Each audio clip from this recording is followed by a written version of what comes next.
Gentleman from Virginia, Mr. Good, for 5 minutes.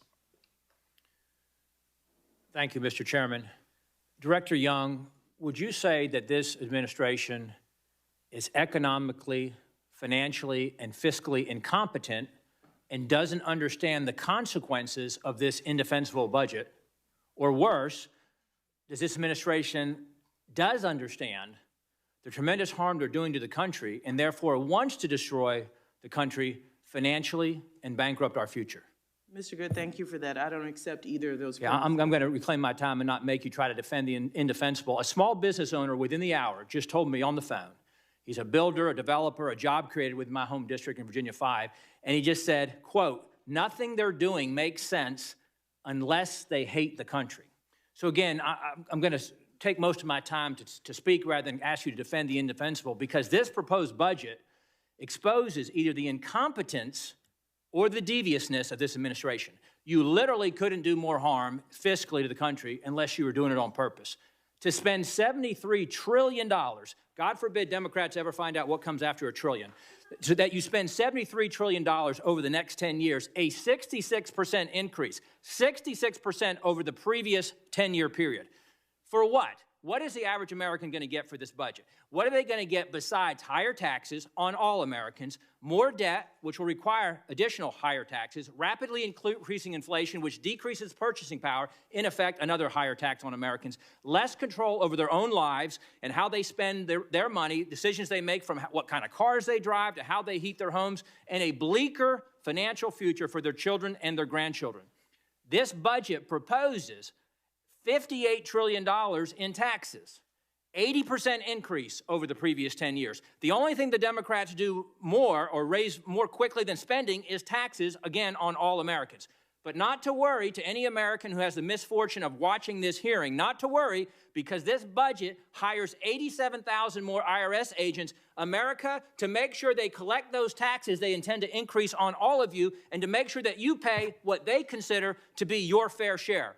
I'm sure my fellow colleagues and members in this committee hear from their constituents the same thing I do. The one thing we need is more IRS agents. How about if we instead make the IRS employees actually come to work and process those outstanding tax refunds from last year?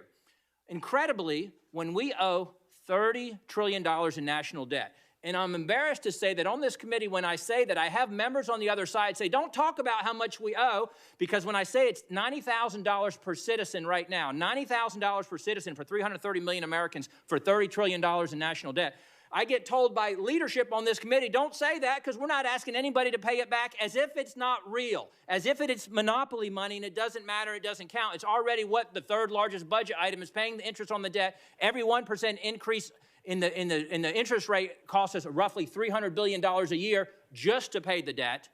So I'm sure this administration, so here we got $30,000 in debt, and we actually propose or admit, we have the audacity to admit that we're going to intend to increase the national debt by another $16 trillion over 10 years. $16 trillion over 10 years. That's $50,000 per American. I submit that no American would vote for that willingly and say, yes, raise my share of the national debt by $50,000 because I'm going to get what from this budget? What American would vote for that? This budget, comparing apples to apples, it's a 30% increase, $1.4 trillion.